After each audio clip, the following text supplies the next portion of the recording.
Interactive flat panel क्या होते हैं, स्मार्ट बोर्ड या डिजिटल बोर्ड किसे कहते हैं, पाकिस्तान और इंडिया में इसकी क्या प्राइस है, इससे वीडियोस बनाने के क्या फ़ायदे हैं, कितने का आता है ये, क्या क्या साइज़ है इसका, और आपको वीडियोस बनाने के लिए इसकी ज़रूरत है या नहीं है, क्या आपके लिए फ़ायदा मंद साबित होगा या नुकसानदेह साबित होगा। इन तमाम सवालात के जवाब आज आपको इस वीडियो में मिलने जा रहे हैं, तो आपने इस वीडियो को पूरा देखना है। अच्छा, पहले तो मैं आपको ये बता देता हूँ कि ये जो इंटरेक्टिव फ्लैट पैनल मैं यूज़ कर रहा हूँ, ये BenQ का इंटरेक्टिव फ्लैट पैनल है।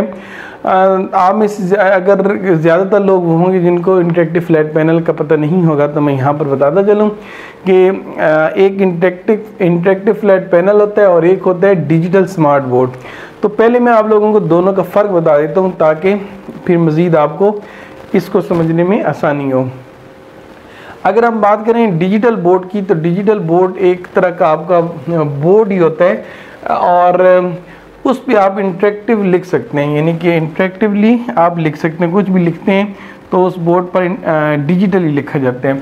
अच्छा, अब जो स्मार्ट बोर्ड होता है उसमें सिर्फ ये होता है कि आपकी जो आप कह लें कि प्रोजेक्टर आपको लगाना पड़ता है। कि स्मार्ट बोर्ड तो होता है जिस पे आप लिखते हैं तो उस पर लिखा जाता है इस तरीके से, लेकिन आपको प्रोजेक्टर की ज़रूरत पड़ती है। अब उसमें मसला ये आता है कि जब आप प्रोजेक्टर लगाते हैं तो प्रोजेक्टर आप सामने करके लगाते हैं, जब सामने करके आप प्रोजेक्टर लगाते हैं तो आपका जो अक्स होता है वो सारा आपके स्मार्ट बोर्ड पर पड़ रहा होता है, जिस वजह से जो वीडियो रिकॉर्डिंग है उसमें बहुत ज़्यादा मसला आते हैं, यानी कि क्वालिटी बिल्कुल नहीं रहती।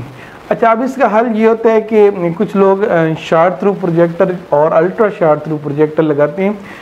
वो आप ऐसे कह लेंगे, ये अगर आपका स्मार्ट बोर्ड है तो इसके ऊपर करके लगते हैं और उनका ये होता है कि जो आपका शेडो है वो कम से कम स्क्रीन के ऊपर पड़ता है। ये बहुत ज़्यादा यूज़ होते हैं और 65 इंचज़ इनफ साइज़ है।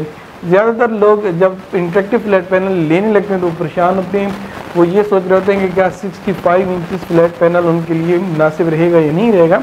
जब मैं भी ये ख़रीद रहा था तो मैं भी इस बात को लेकर बड़ा परेशान था कि क्या 65 इंचज़ का मैं इंटरेक्टिव फ्लैट पैनल लेता हूँ तो मैंने कैमरे में खुद भी खड़ा होने और साथ में मैंने अपना कंटेंट भी दिखाने पढ़ाने के लिए तो काफ़ी इस बात को लेकर परेशानी थी। लेकिन जब मैंने जाके ख़रीदा और इसको मैंने जब अपने ऑफिस में आके लगाया तो मैंने देखा कि ये 65 इंचज़ जो है ये इनफ है, क्योंकि इसमें मैं ख़ुद भी एक मुनासिब सी जगह लेकर कैमरे में आ जाता हूँ और जो मेरा कंटेंट है वो भी यहाँ पर नज़र आ रहा होता है। तो इससे बड़ा जो स्क्रीन साइज़ है वो हमें वीडियो लेक्चरिंग के लिए लेने के लिए ज़रूरत बिल्कुल भी नहीं है।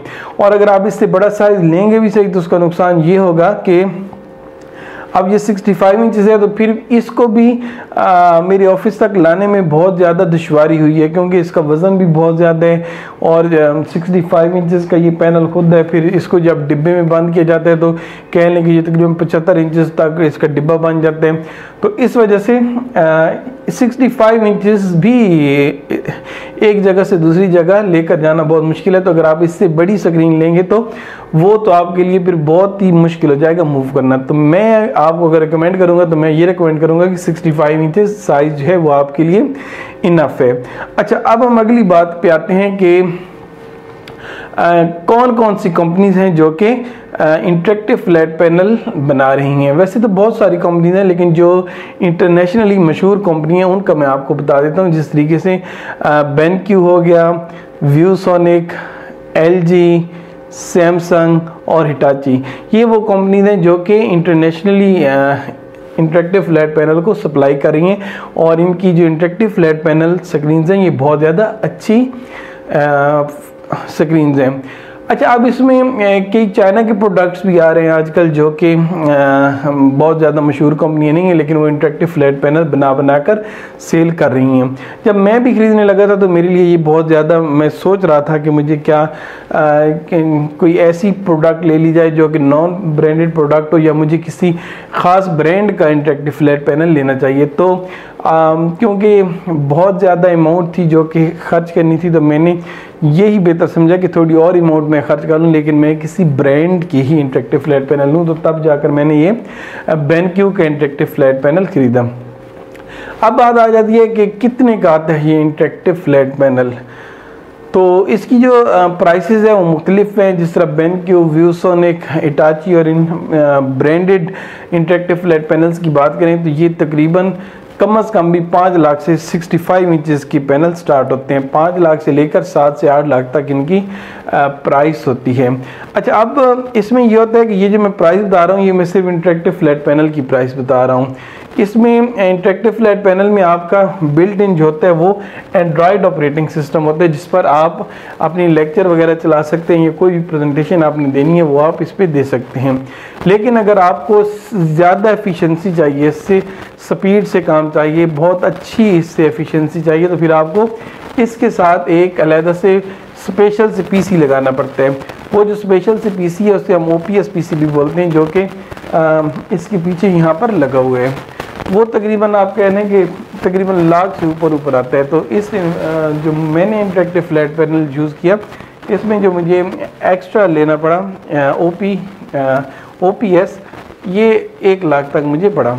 तो आप कह लें कि अब ये आप पे डिपेंड करता है कि आपने कौन सी कंपनी का इंटरेक्टिव फ्लैट पैनल लेने और आपने OPS का ऑप्शन अवेल करने या नहीं करना। नहीं भी करेंगे तो आपका एंड्रॉयड ऑपरेटिंग सिस्टम इस पे चलता है। और इसके अलावा एंड्रॉयड ऑपरेटिंग सिस्टम के अलावा अगर आप अपना PC या लैपटॉप भी इसके साथ कनेक्ट करते हैं स्क्रीन के साथ तो वो भी कनेक्ट हो जाता है।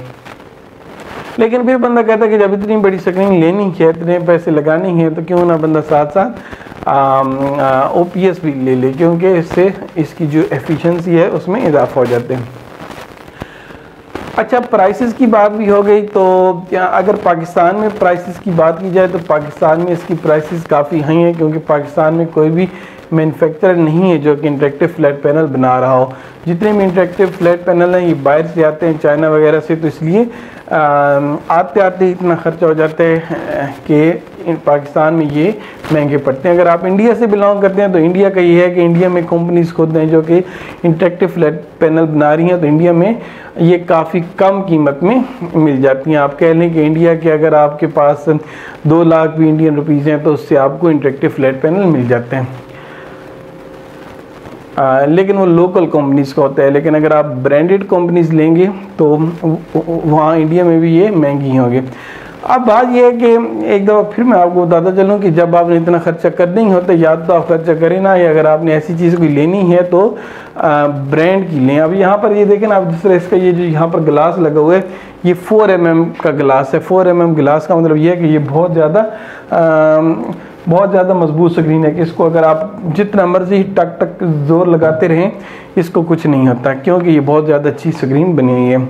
अच्छा, अब इस पे मैं थोड़ा सा आपको यूज़ करके दिखा देता हूँ। जिस तरीके से ये देखें, इसमें पेन का ऑप्शन है, पेन सेलेक्ट किया, कलर कोई भी सिलेक्ट कर लें। जिस तरह मैंने यहाँ पर ये ग्रीन कलर सेलेक्ट किया और यहाँ पर आप जो भी लिखना चाहते हैं वो आप लिख सकते हैं। इसी तरीके से आप इरेजर को सिलेक्ट करके इसको इरेज भी कर सकते हैं। ये है इंटरेक्टिव फ्लैट पैनल का काम। सारा ये काम आपका स्मार्ट बोर्ड पर भी हो जाता है, लेकिन इंटरेक्टिव फ्लैट पैनल पर भी ये सारा काम हो जाते हैं। अच्छा, इंटरेक्टिव फ्लैट पैनल जब आप लेते हैं तो इसमें जो सबसे बड़ा मसले की अगर हम बात करें तो मसला ये होता है कि जो आपका लाइटिंग सेटअप है ये बहुत ज़्यादा आपको तंग करते हैं। जब मैंने भी ये इंटरेक्टिव फ्लैट पैनल लिया था तो तकरीबन 2 हफ्ते लगे थे लाइटनिंग सेटअप करने के लिए। आप अगर मेरी वीडियोस रेगुलर देखते हैं तो आपने देखा होगा कि मेरी वीडियोस का जो बैकग्राउंड कलर है वो ब्लैक होता है या कोई डार्क कलर अमूमन ब्लैक ही होते हैं। और आप मेरी वीडियोस में देखते होंगे तो आप परेशान हो जाते होंगे कि क्या मेरे पास इस वाइट शर्ट के अलावा कोई और शर्ट नहीं है कि मैं हर वीडियो में वाइट शर्ट ही पहनता हूँ।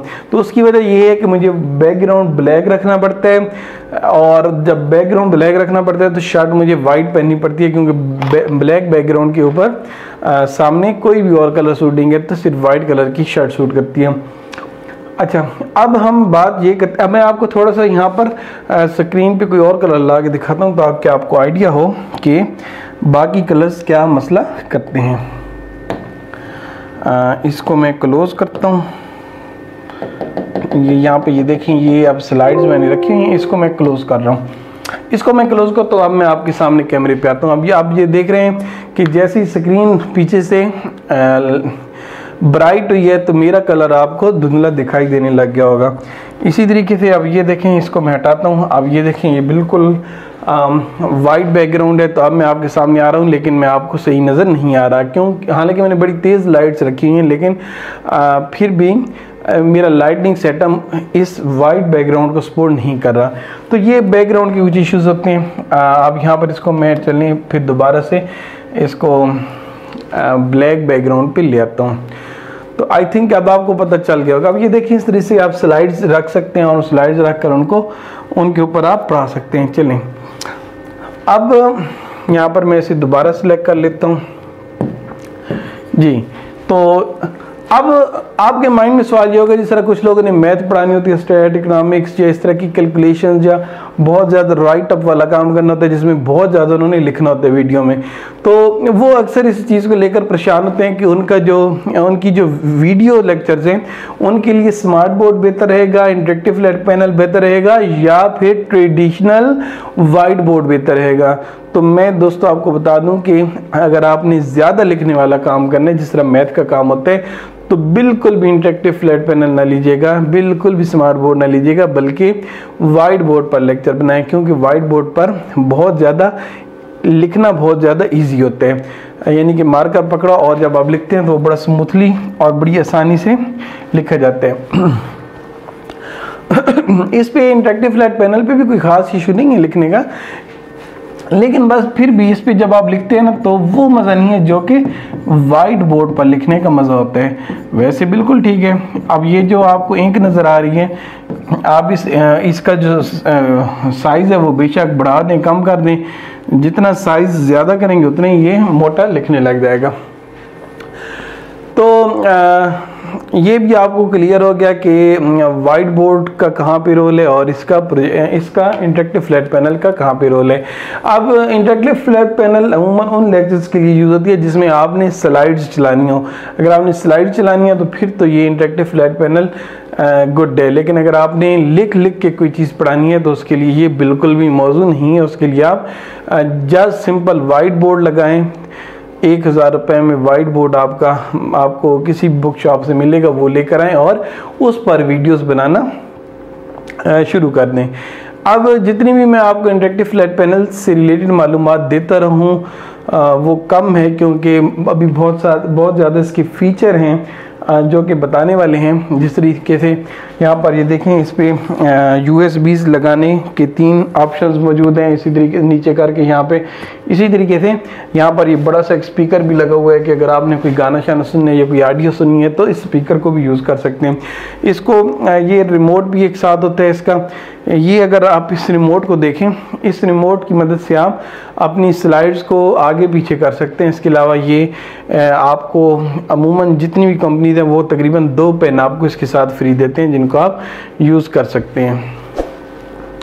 तो इंटरेक्टिव फ्लैट पैनल से रिलेटेड कोई भी आपका सवाल है तो कमेंट करके ज़रूर पूछिएगा। इसके अलावा मैं एक और वीडियो बनाकर भी आपको बताऊंगा कि इंटरेक्टिव फ्लैट पैनल को डिटेल में कैसे यूज़ करते हैं और इसके क्या क्या फ़ीचर होते हैं।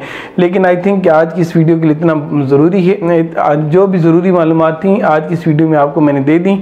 तो अपना ख्याल रखिएगा। शुक्रिया, खुदा हाफ़िज़।